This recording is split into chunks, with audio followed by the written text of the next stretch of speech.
এই উকিলরা তাদের পিছনে দাঁড়িয়ে তাদেরকে জামিন দেওয়ার চেষ্টা করে, আপনারা তাদেরকে রুখে দাঁড়ান। কি কারণে জামিন দিবেন? তারা দেশের কি উপকার হয়েছে? কেন জামিন দিতে হবে তাকে? একটা লোক র্যাপ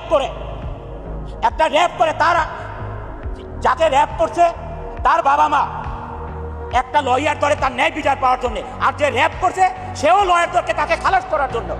ওই লয়ারদের মা বাবা নাই, ওই লয়ারদের বোন নাই, ওই লয়ারদের বউ নাই, তার মেয়ে নাই, ওই লয়ারদের কোনো সন্তান নাই।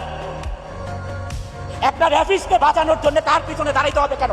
ভাত পাবেন না, ভাত খাওয়ার কোনো কিছু নাই আপনার, কেন তাকে বাঁচাইতে হবে আপনার? ওই লয়ারদের প্রতি আমি বলছি, কেন আপনার তাকে বাঁচাইতে হবে?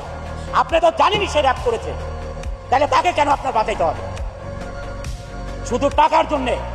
এই টাকা না কামাইয়া আপনার সংসার আরো ভালো চলবে, পবিত্রতার সহিত চলবে, আপনার ছেলে মেয়েরা ভালো থাকবে, সুশিক্ষিত হবে।